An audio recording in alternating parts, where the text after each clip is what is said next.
नमस्कार दोस्तों, मेरा नाम धनंजय है और मैं गोपालगंज जिले के जिगना मजार टोला स्थित हमारे भोजपुरी क्षेत्र के भोजपुरी नाट्य रंगमंच के पुरोधा पितामह कहें। और सबसे पहले अगर किसी का नाम लेने की बारी आती है तो हमारे सामने उपस्थित होते हैं रसूल मियाँ, जिनका रसूल अंसारी भी नाम है।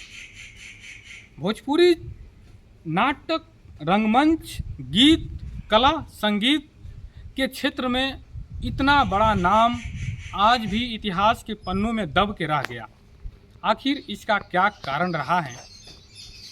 क्या इसके पीछे ऐसे कौन सी शक्तियाँ काम की जिसके तहत इनके काम को, इनके अध्ययन को, भोजपुरी के लेकर नाटक, इनके लिखे गए गीत, स्वतंत्रता संग्राम में इनके गीतों की गूंज जिस तरह से हमारे सामने उपस्थित होती है, उसको इतिहास के खो में दबा दिया गया। इसी जांच पड़ताल करने के लिए हम उपस्थित हुए हैं उनके गांव स्थित उनके घर पर,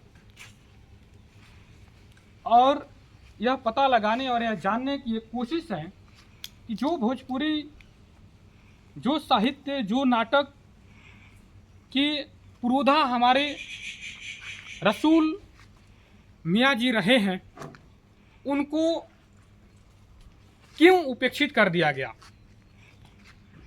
आखिर आज भी जब देश के अलग अलग भागों में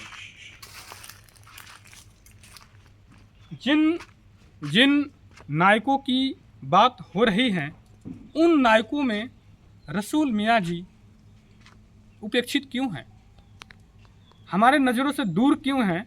साहित्य के प्रेमियों, भोजपुरी के नाम पर अपने आप को गौरवान्वित महसूस करने वाले हमारे प्यारे साथियों, क्या इस उपेक्षा का भार आप सहन कर पाएंगे?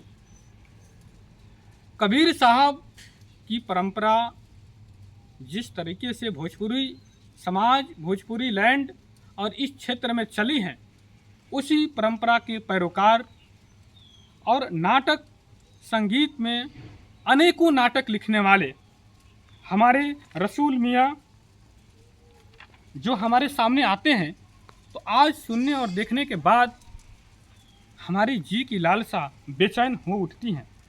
उनके नाटकों की बात करें तो उन्होंने गंगा नहान, वफादार हैवान का बच्चा उर्फ सेठ सेठानी, सती बसंती, सूरदास, 52.5 लाख, चंदा कुदरत, बुढ़वा बुढ़िया, शांति आदि नाम से अनेकों नाटक लिखे।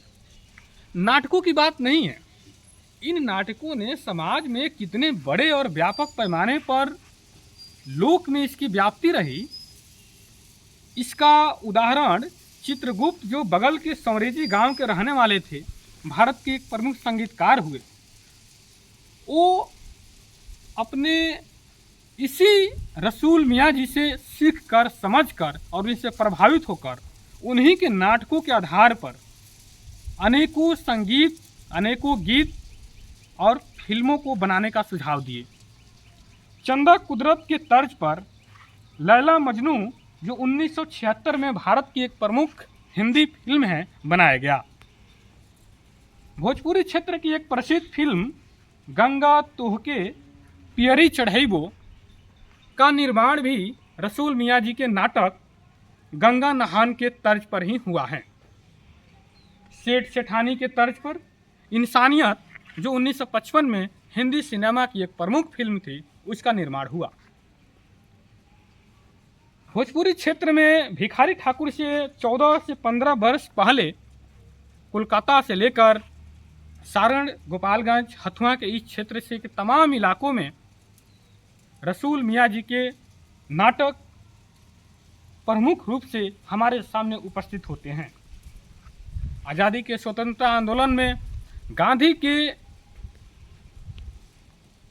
सत्य और अहिंसा के मार्ग पर समाज को रास्ता दिखाने का काम रसूल जी अपने गीत के माध्यम से करते हैं, और वह गीत इतने लोकप्रिय थे कि अंग्रेजों ने उनको कोलकाता में गाते हुए जब भारतीय सिपाहियों ने विद्रोह कर दिया तो उनको जेल में तक डाल दिया। स्वतंत्रता आंदोलन के एक प्रमुख सिपाही के रूप में रसूल मियाँ हमारे सामने उपस्थित होते हैं और उनकी उपस्थिति आज भी समाज में उसी तरह से व्यापक पैमाने पर लोक में फैली हुई है। भले ही साहित्य के प्रेमियों ने उन्हें उपेक्षित कर दिया, उन्हें उस रूप में नहीं जाना, उनकी अपनी कमी हो सकती है। आज हमारे पास मौका है, आज हमारे पास वो समय है कि हम अपने इतिहास के उन नायकों के किए गए काम को विशेष रूप से सामने लाएं, उन पर काम करें, उन पर अपनी बात रखें। उनके इस गांव में, उनके इस घर पर